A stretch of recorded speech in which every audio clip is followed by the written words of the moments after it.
Hello students, I am Alash Tiwari and welcome to step up academy. तो आज एक बहुत ही इंपॉर्टेंट वीडियो आपके सामने मैं लेकर आया हूं। मतलब लोग जनरली ये पूछते रहते हैं कि क्या प्री बोर्ड इंपॉर्टेंट है, क्या हमें ये देना चाहिए या फिर स्किप कर देना चाहिए। कई लोग ये सोचते हैं कि भाई प्री बोर्ड हम देंगे और खराब मार्क्स आ गए तो हमारा कॉन्फिडेंस चला जाएगा, और कई लोग ये सोचते हैं कि भाई क्यों ही देना प्री बोर्ड जब हम ऑलरेडी अच्छी प्रिपरेशन कर रहे हैं। तो भाई हम डायरेक्टली पढ़ लेते हैं उस टाइम पर और उसको यूटिलाइज करेंगे सीधे बोर्ड एग्जाम्स में। तो आज ये सारी डाउट्स मैं क्लियर कर दूंगा, क्योंकि आज का जो बोर्ड का टॉपिक है, आज का जो मतलब आपका टॉपिक इस वीडियो का वो ये है कि why are pre board important. ठीक है, तो प्री बोर्ड जो होते हैं वो इंपॉर्टेंट क्यों होते हैं, ये हर एक पॉइंट को मैं यहां पर एनालाइज करके आपको बताऊंगा, और जल्दी से इस वीडियो पे समझ पाएंगे कि क्या हमें प्री बोर्ड देना चाहिए या नहीं देना चाहिए, और देना चाहिए तो क्यों देना चाहिए, नहीं देना चाहिए तो क्यों नहीं देना चाहिए। ठीक है, चलो। तो सबसे पहला जो पॉइंट आता है भाई, यहां पर असेसमेंट प्रैक्टिस, मतलब कि आप यहां पर जब प्री बोर्ड देने जाते हो तो एग्जैक्टली जैसा एग्जाम बोर्ड में आने वाला है वैसे ही आपको प्री बोर्ड में यहां पर आपको पेश किया जाता है, और बोला जाता है कि भैया आपको वैसे ही सॉल्व करना है, सारा एनवायरनमेंट वैसे ही बनाया जाता है।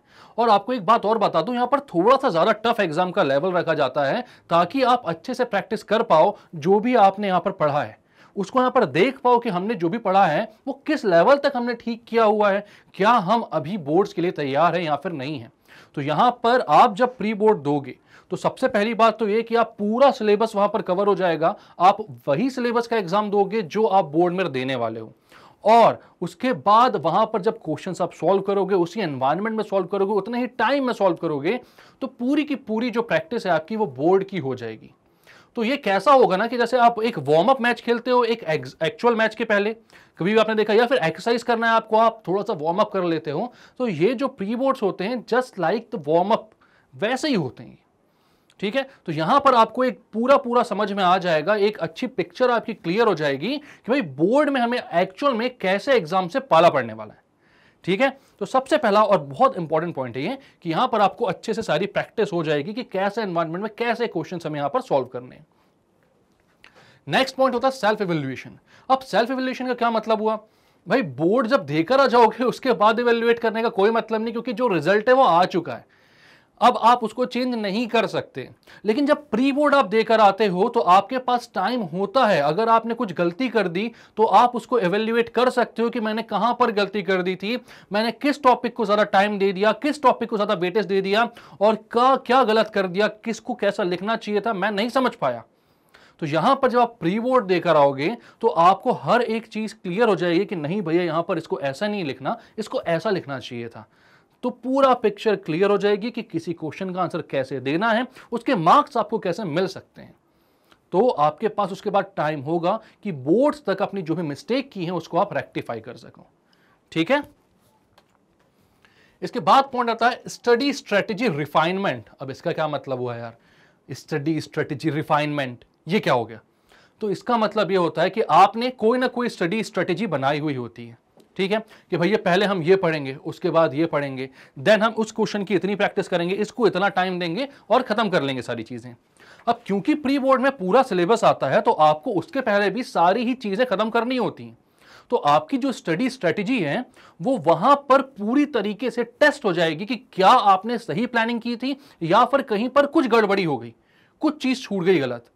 तो अगर कोई चीज भी गलत छूट गई है तो वहां पर आप उसको रिफाइन कर सकते हो, उसको चेंज कर सकते हो। पहले ये स्ट्रेटेजी थी, अब मैंने ये अपना ली है क्योंकि मुझे पता चल गया कि इस वाली में क्या खामियां थी, अब उसको मैं सही कर लूंगा या कर लूंगी, जो भी हुआ। ठीक है, क्लियर है। इसके बाद बात आती है टाइम मैनेजमेंट। तो भाई क्या होता है ना कि अभी तक हमने जब भी जो भी एग्जाम दिया, या तो पार्ट सिलेबस का दिया, कुछ अच्छे टॉपिक्स हमारे पास आ गए जिसको जो हमको आते थे, तो हमने अच्छे से टाइम लेकर अच्छे अच्छे से सॉल्व कर लिया, उसको प्रैक्टिस भी अच्छी थी उसमें। अब पूरा सिलेबस आ रहा है हमारे पास, ठीक है, अब जो अच्छे से थे तो उनको हमने अच्छे से कर लिया, जो नहीं आ पा रहे हैं उसको हम कितना टाइम दें कितना टाइम नहीं दें, क्या किसी क्वेश्चन पर ज्यादा टाइम हम यहां पर बिताएं या फिर आगे चले जाएं, तो ये सारी चीजें आपको समझनी पड़ेंगी। 3 नंबर का कोई क्वेश्चन है तो उसको कितना टाइम दे, 2 नंबर का कोई क्वेश्चन है तो उसको कितना टाइम दे, हर एक क्वेश्चन को टाइम देकर फाइनली अगर आपने सही टाइम पर पेपर खत्म कर लिया तो मतलब आपका टाइम मैनेजमेंट अच्छा है। लेकिन आपने सही टाइम पर पेपर खत्म नहीं किया, कुछ पोर्शन छूट गया, या इवन चेक करने का भी टाइम नहीं मिला, आपने खत्म कर लिया लेकिन चेक करने का टाइम नहीं मिला, तो भी आपको टाइम मैनेजमेंट की जरूरत है। अब ये टाइम मैनेजमेंट तभी पता चल पाएगा आपको जब आप प्री बोर्ड एग्जाम देने बैठोगे।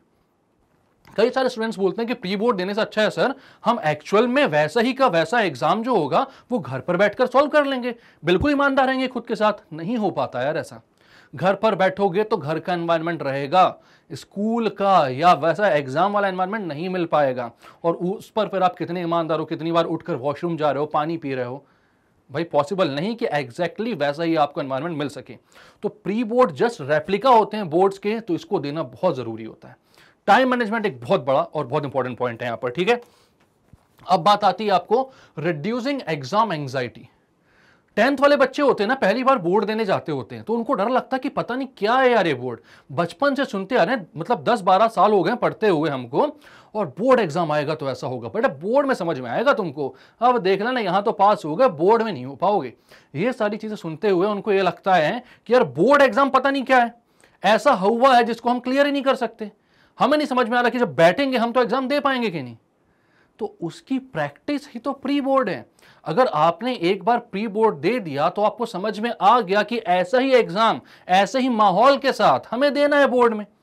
तो जो एंजाइटी थी आपको कि भाई क्या होगा, कैसे होगा, कर पाएंगे कि नहीं, वो 80 से 90% खत्म हो जाती है। और 10-20% तो बचती ही भैया कि हाँ बोर्ड एग्जाम तो बोर्ड है, वहां पर जाकर देखना है। लेकिन जब वहां पर जाकर बैठोगे प्री बोर्ड देने के बाद, तो ये अंदर वाली बात बता रहा हूं मैं, आपको लगेगा यार ये तो बहुत आसान था। क्योंकि प्री बोर्ड जब भी बनते हैं तो थोड़े से टफ बनते हैं, ठीक है। चलो ये हो गया रिड्यूसिंग एग्जाम एंजाइटी। इसके बाद बिल्डिंग कॉन्फिडेंस। तो भाई आपको पता है जब एग्जाम एंजाइटी खत्म हो गया, आपका कम हो गया थोड़ा, तो अब आप में कॉन्फिडेंस बिल्ड हो गया है। अगर आपने चीजों को अच्छे से देख लिया, समझ लिया कि बोर्ड में कैसे पेपर आते हैं, कैसे क्वेश्चंस आते हैं, भले ही आपसे वो बने तो बहुत अच्छी बात है, अगर बन गए तो फिर कॉन्फिडेंस तो 7वें आसमान पर है। अगर कुछ कम बन पाए तो भी आपका कॉन्फिडेंस बढ़ेगा, क्योंकि आपको समझ में आ गया कि क्या आने वाला है, कैसे आने वाला है, किस टाइम में मुझे समझ में, किस टाइम पर ये सारी चीजें खत्म करना है, ये सब आपके दिमाग में क्लियर हो चुका है। तो जब ये सारी चीजें क्लियर हो जाएंगी तो ऑब्वियस सी बात है कि कॉन्फिडेंस बढ़ जाएगा यार। तो कॉन्फिडेंस बिल्ड करने के लिए ये बहुत ही जरूरी स्टेप है। तो प्री बोर्ड भैया इतने सारे पॉइंट्स इंपॉर्टेंट हैं। और एक चीज और, स्ट्रिक्टर चेकिंग। यहां पर भाई जो चेकिंग होती है वो स्ट्रिक्ट होती है, ठीक है। अब स्ट्रिक्ट होती का मतलब क्या हुआ, ये मान लो कि अगर किसी क्वेश्चन को लिखने को बोर्ड में आपको 6 में से 6 या 5 में से 5 नंबर मिलने वाले थे, तो यहां पर 5 में से 3 या 4 नंबर ही मिलेंगे। कहीं ना कहीं वो आपके मार्क्स काट लेंगे। ये थ्योरेटिकल सब्जेक्ट में सबसे ज्यादा होता है। मैथ्स में तो यार अगर आपने सब कुछ सही किया, स्टेप्स भी सारे सही लिखे हैं, तो मार्क्स काटने की बहुत कम गुंजाइश होती है, ठीक है। बट फिर भी इन लोग ढूंढते रहते हैं ऐसा मौका कि कहीं ना कहीं स्टेप कुछ कम हो, या आंसर में एक आध पॉइंट कम लगा दिया, 2 नंबर निपटा देंगे हम। तो यहां पर जो चेकिंग होती है वो 20 से 30% स्ट्रिक्ट होती है, और इतने मार्क्स ही आपके कम दिलवाती है। मतलब अगर आप 100 में 100 लाने वाले हो तो प्री बोर्ड में 100 में से 80 लेकर आओगे, ठीक है। अब ऐसा क्यों होता है, ताकि बच्चा 7वें आसमान पर ना चढ़े, थोड़ी और अच्छी प्रिपरेशन करे, और जब वो अपना 200% करके आएगा तो 100% तो लेकर ही आएगा ना यार।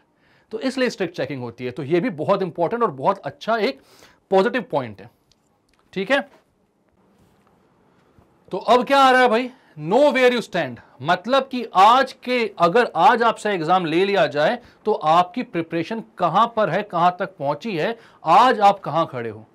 यानी कि आप ये समझ पाओ कि आज की प्रिपरेशन से मैं कितने मार्क्स लेकर आ सकता हूं। आप यहां पर कंपेयर कर पाओ अपने सारे ही स्टूडेंट्स के साथ। मतलब कि जो भी आपके क्लासमेट्स हैं वो कितना कर पा रहे हैं, उनकी रैंक्स क्या आ रही हैं, वो कहां पर खड़े हैं, आज उनके कितने मार्क्स आ रहे हैं। फिर आप ये देखो कि आज मैं कहां पर हूं, मुझे कितनी और प्रिपरेशन की जरूरत है, ठीक है। और उसके बाद आपके पास टाइम होगा, क्योंकि फाइनली अगर बोर्ड में जाकर एग्जाम दोगे तो फिर दोबारा तो कोई एग्जाम देने के लिए बात ही नहीं कर रहा ना। फिर वहां पे कॉम्प्लीमेंट्री वगैरह आएगी, सप्लीमेंट्री आएगी, तो वो थोड़ी देना है हमें। हम तो अच्छे बच्चे हैं, हम तो अच्छी प्रिपरेशन करेंगे। तो अगर प्री बोर्ड पर हमने यहां पर पहले ही पता लगा लिया कि कहां कहां पर गलतियां हैं, या फिर सब कुछ मैं अच्छा कर रहा हूं लेकिन हाँ अगर ये और कर लूं तो बहुत अच्छा बेटर रिजल्ट मेरा आ सकता है, तो यहां पर प्री बोर्ड देने के बाद आप हर एक चीज का पता लगा लोगे कि आज मैं कहां पर खड़ा हूं और किस चीज की मेरे को जरूरत है। क्योंकि भैया चेकिंग भी स्ट्रिक्ट हो रही है, फिर भी मेरे इतने मार्क्स आ गए, बहुत अच्छी बात है। यहां पर पेपर भी टफ आया, फिर भी मेरे अच्छे मार्क्स आ गए।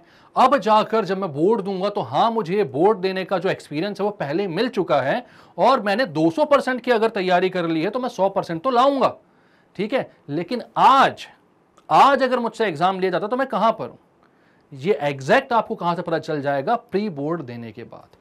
तो ये इतने सारे पॉइंट्स हैं जो कि आपको ये बताते हैं कि हाँ भैया प्री बोर्ड देना जो है वो बहुत ज़्यादा ज़रूरी है। तो भाई यहाँ पर जो वर्डिक्ट निकल कर आता है वो यही है कि हाँ प्री बोर्ड का जब भी एग्जाम हो रहा है आपका आपके स्कूल में तो आप ज़रूर दो। प्री बोर्ड 1 हो रहा है तो दो, प्री बोर्ड 2 हो रहा है तो दोनों के दोनों दो, एक भी इसके पर मत करना। और कई सारे स्टूडेंट्स होते हैं जो आजकल डमी स्कूल्स लेकर बैठे होते हैं, तो उनके लिए भी मैं बोल देता हूँ कि प्री बोर्ड देने ज़रूर जाना, क्योंकि आपके कोचिंग इंस्टीट्यूट्स में भी अगर यहां पर एग्जाम हो रहा होगा तो वो भी वैसा एनवायरनमेंट क्रिएट नहीं कर पाएंगे जो कि स्कूल में जाकर होगा, वो भी वैसी चेकिंग नहीं कर पाएंगे जो कि स्कूल में होगी। तो स्कूल ही बेस्ट है प्री बोर्ड एग्जाम्स देने के लिए। तो प्री बोर्ड जरूर देना, यही मेरी आपसे रिक्वेस्ट रहेगी अगर आप अच्छा रिजल्ट लाना चाहते हो तो, वरना आपको ये पता ही नहीं चल पाएगा कि आपकी प्रिपरेशन कैसी है और किन चीजों की आपको जरूरत है। तो आई होप आपको ये वीडियो अच्छा लगा होगा। शुरुआत से लेकर लास्ट तक इस वीडियो में मेरे साथ बने रहने के लिए थैंक यू वेरी मच। और ऐसे ही वीडियोस हम आपके लिए हमेशा बनाते रहते हैं। अगर अच्छा लगा है तो लाइक कीजिए इसको, सब्सक्राइब कीजिए हमारे चैनल को, शेयर कीजिए अपने सारे फ्रेंड्स एंड रिलेटिव के साथ, और मिलेंगे नेक्स्ट वीडियो में। तब तक के लिए bye bye, keep studying and take care.